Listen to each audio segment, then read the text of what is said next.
Hi, I'm back with the introduction and the first story that go with our theme for the week, which is weather and how does weather affect us. And I hope you're as excited about this unit as I am. I love learning science things, and the weather is something that's all about science. It's around us everywhere. We can check it out anytime we want to just look out the window. Science right there, ready. And it's something that we can use a lot of our senses with. We can see it, we can feel it. Sometimes we can even hear the weather. And if you think about before it starts to rain, or maybe after it rains, can you smell the rain? So we can use a lot of our senses with it. It's a great thing to observe. Our question for this week is, how does the weather affect us? The picture that we see on the screen, what is that? I know we don't see that in Florida. So if you haven't been to visit somewhere else or you haven't lived somewhere else, you might be unfamiliar with it. That is a very heavy snow. And I can tell that it's a heavy snow because things in the background are really, really blurry and they're not that far away. That means there's a lot of great big snowflakes in the way between things that are close to me and where I'm standing based on the picture. That is almost the same kind of conditions that you would find in a blizzard, which is going to be in our story today. So a blizzard is when there's so lots and lots and lots of very big, heavy snowflakes. It's snow that's coming down very fast and building up on the ground. If you think about what's in the picture, how could snow affect people? Would it affect if they go outside, maybe? Would it affect what they need to wear? And we can tie in one of our vocabulary words. Let's see. Do you think it's scorching hot? Or do you think it's freezing and frigid where the snow is? I have a little introduction for you that I can show you in just a moment. And the introduction will help you with seeing what is going to be in our next story. They want you to think about something. We're going to skip the graphic organizer and I'll read the words to you so you can kind of hear an introduction, a background for our stories this week. How can weather affect us? Rain, snow, hot or cold weather is all around you. On warm, sunny days, you can have fun outside with your family and friends. On rainy days, it's very slippery. You might need an umbrella to help keep you dry. Watch out for the puddles. When it's cold, the rain turns to snow. You can do lots of fun things in the snow, like shoveling, sledding, or building forts. The weather affects what you can do and also what you wear. This coat and hat will keep you warm when it's cold outside. What's the weather like today where you live? Do you need shorts because it's really hot? Do you need a hat? Do you need an umbrella? Let's see, what else might we need for the weather? A scarf or a hat and mittens?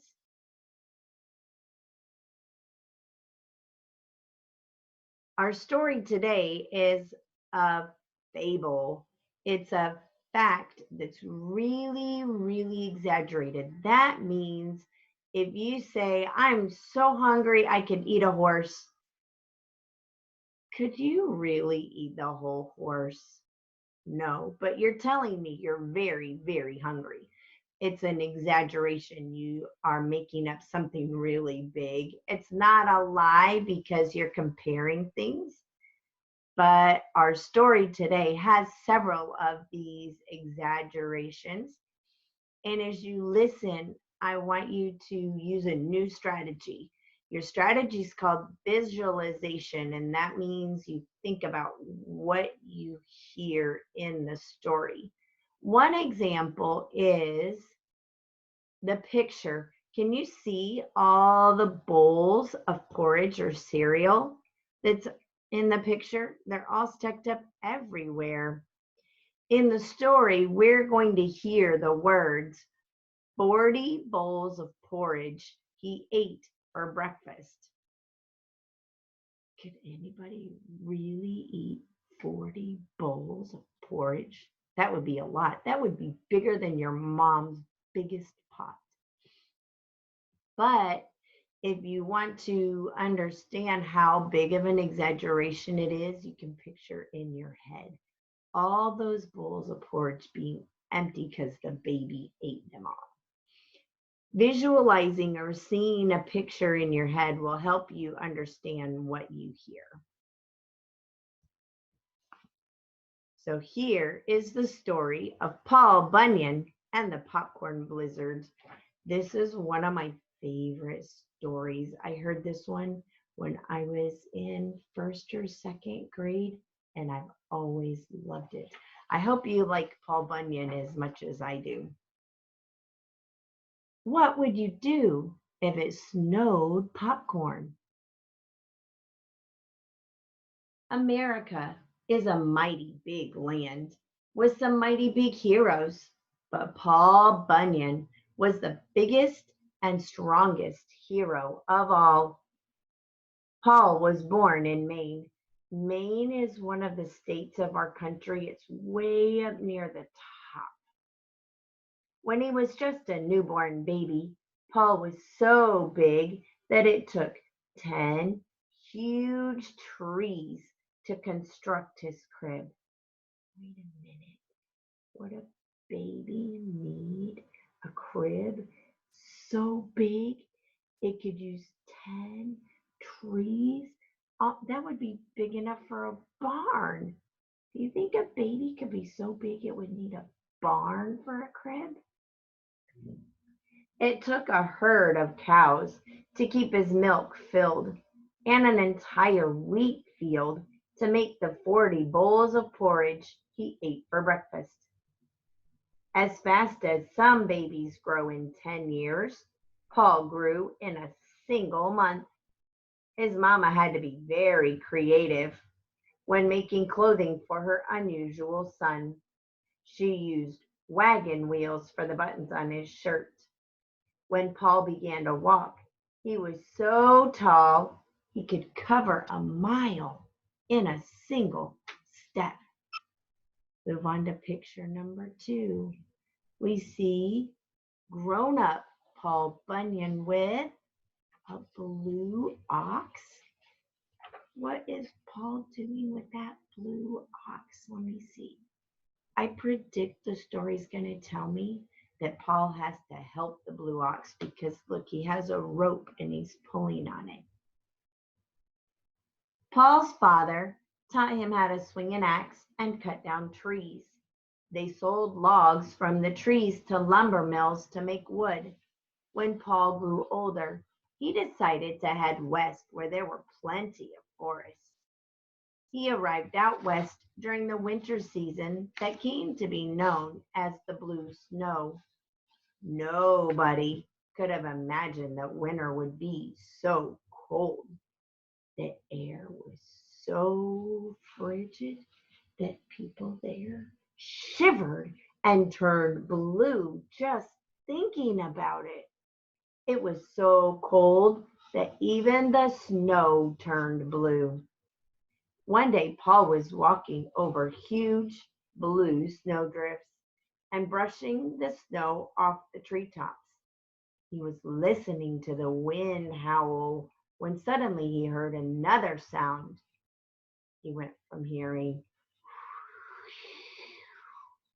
to a baby animal crying. Paul searched in a snowdrift that was as tall as a mountain. Then he pulled out the biggest, bluest baby ox he had ever seen. Paul named him Babe. From that moment on, Paul and Babe were the best of friends, and they were never apart. Move on to picture 3. Paul and Babe had fun in the snow while they waited for winter to pass. As soon as the snow had left the ground, Paul got an axe and began to chop down trees. With one swing of his axe, 10 trees would fall. Paul hired a team of hundreds of lumberjacks to help him cut down trees and clear the land. That spring was warm and mild.